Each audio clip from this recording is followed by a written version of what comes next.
I watched my boss Derek stand in front of a room full of investors, presenting my app idea, my slides, my pitch deck, my design. He clicked to the demo and smiled. "I've been working on this for months. Revolutionary tech." I sat in the back row, invisible, my stomach twisting into knots. An investor raised his hand. "Who built the prototype?" Derek didn't miss a beat. "I did. Solo project." My hands started shaking. He had no idea what was coming. "My name is Maya. I'm 26 years old. I've been coding since high school. Self-taught. Obsessed with solving problems that other people gave up on. I loved the logic of it, the way 1,000 lines of code could build something real, something useful. I worked at a mid-sized tech startup as a junior developer. Underpaid, overworked, but I didn't care. I loved the work. I grew up in a small town where nobody worked in tech. I was the first in my family to even own a laptop that wasn't ancient. I always felt like I had to prove myself twice as hard as everyone else just to be taken seriously. For 2 years, I'd been working nights and weekends on a side project. A scheduling app that used AI to optimize workflows for freelancers. Clean interface, smart algorithms. It could save people hours every week. I called it Streamline. It was mine. Every line of code, every feature, every pixel. One day, I made a mistake. I trusted my boss. Derek had always seemed supportive, encouraging. He'd check in on my progress, ask how I was doing, tell me I had potential. So during a one-on-one meeting, I showed him a demo of Streamline. He leaned forward, eyes wide. "This could be huge, Maya. Let me think about how we can help you." I thought he meant mentorship, investment, maybe even a partnership. I didn't know he meant theft. I wasn't the loudest person in the room. I didn't have an MBA or a trust fund or connections in Silicon Valley, but I had something nobody else did. I knew how to build things that actually worked.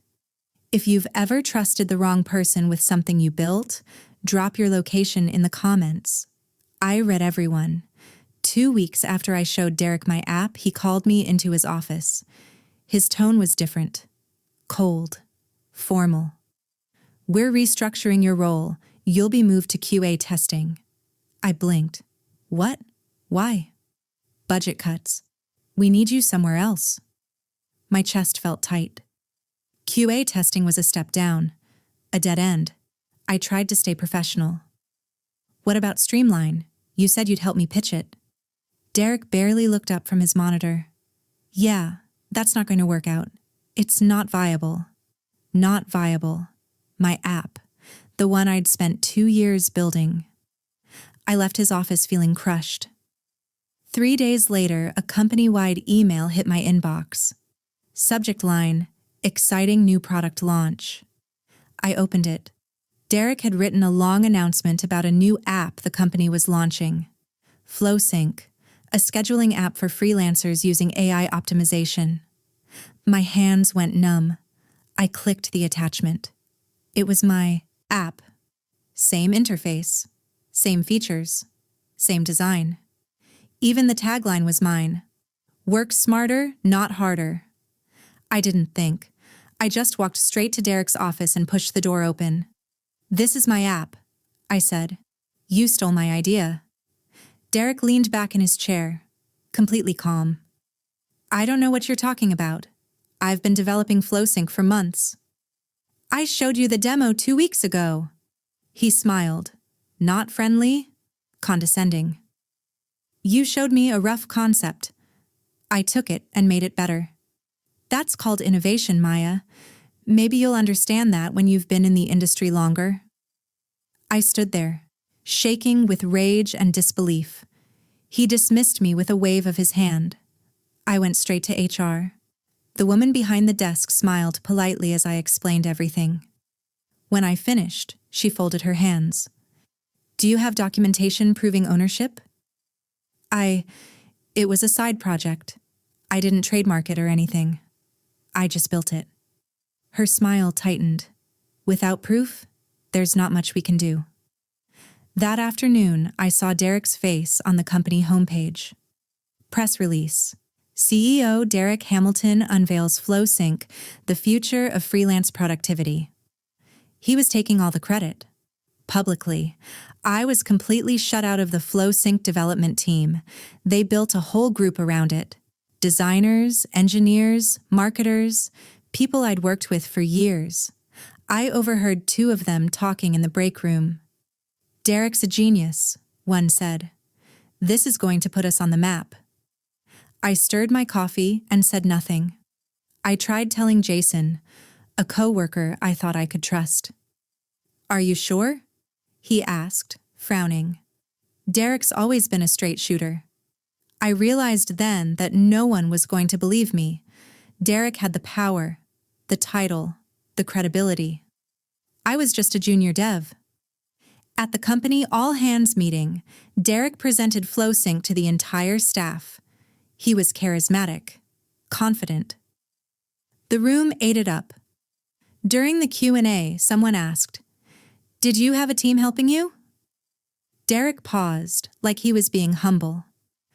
"Mostly solo, though I had some junior devs do grunt work, testing, bug fixes, the boring stuff." He glanced at me. My face burned. After the meeting, a colleague patted my shoulder. "Hey, at least you got to work on something cool, right?" I smiled, nodded, but inside I was screaming. I didn't work on it. I created it. A week later, Derek sent me a message. "Need you to fix a bug in FlowSync. Backend's acting weird. You're good at that stuff." I stared at my screen. He was asking me to fix my own stolen code. For free. After hours, I felt something shift inside me. I typed back, "I'll take a look." But I didn't fix anything. I just watched. Derek started doing press interviews. TechCrunch wrote a profile. The solo founder who built an app in secret. Investors were circling. Rumors of a 6-figure acquisition deal spread through the office. I felt invisible, angry, betrayed. But I also felt something else. Power. Because Derek didn't know what I knew. What Derek didn't know, what nobody knew, was that the demo I showed him wasn't the real version. The night before that meeting, I had a weird feeling. Intuition. Maybe paranoia. I created a duplicate version of the code. It looked perfect. Functioned beautifully during testing. But buried deep in the back end, I coded a fatal flaw. A time delay bug. After 10,000 user transactions, the app would crash. Completely. Data corruption. Unrecoverable. It was subtle. Invisible during beta testing. But once it hit that threshold, it would implode. I showed him that version. The real, clean code. I kept that on an encrypted drive at home. I didn't plan to sabotage him. I just wanted insurance. Turns out I was right to be careful. I checked the FlowSync beta stats online. 8,000 transactions so far. I knew what was coming. I reached out to Lena, a former coworker who'd quit 6 months earlier after clashing with Derek. We met at a coffee shop downtown. I explained everything. Lena wasn't surprised. Derek's done this before. He took credit for a feature I built and got promoted for it. I have proof, I said. Original code, timestamps, commit logs, everything. Lena grinned. Then let's wait for him to hang himself. Meanwhile, Derek's arrogance was growing. He was offered a keynote speech at a major tech conference. Big stage, live demo in front of 500 people, plus a live stream. The company was betting everything on FlowSync's success. I overheard 2 execs talking in the break room. If this launch goes well, Derek's getting VP. He deserves it. Guy's a visionary. I sipped my coffee and said nothing. I also quietly reached out to April, a lawyer friend who specialized in intellectual property. She reviewed my documentation, original sketches, code commits, emails with timestamps. You have a case, April said. A strong one. But if you want maximum impact, wait until he's completely exposed. Derek sent a company-wide email. Flow Sync is going live tomorrow. This is the moment that defines us. I checked the transaction count. 9,500. I took a deep breath. I prepared my own version of the app, the real Streamline, and got ready to launch it myself. Launch day arrived. Derek stood on stage at the tech conference, confident and polished. 500 people in the audience, thousands watching the live stream. He started his presentation, talked about innovation, disruption, the future of work. Then he opened the live demo. FlowSync had just passed 10,000 transactions. Mid-demo, the app froze, then crashed. Hard. The screen went black. A red error message appeared. Critical failure, data corrupted. Derek stammered. Technical glitch. Let me just... He tried to reboot. Nothing. The app was bricked. The live stream chat exploded. Investors started texting him. I could see the panic spreading across his face. That evening, Derek stormed into the office. He was frantic, humiliated. He found me at my desk. What the hell happened? He demanded. Did you do something? I looked up, calm. Me? I'm just a junior dev who does grunt work, remember? This isn't a joke, Maya. The app is destroyed. We lost everything. I stood up slowly. You mean you lost everything, because it was never yours? I pulled out my laptop, turned it toward him, showed him the original commit logs, the timestamps, the real code. I built Streamline 6 months ago, I said. You stole a broken copy. I kept the real one. Derek's face went pale. You sabotaged me? No, I protected myself. You sabotaged yourself when you stole my work.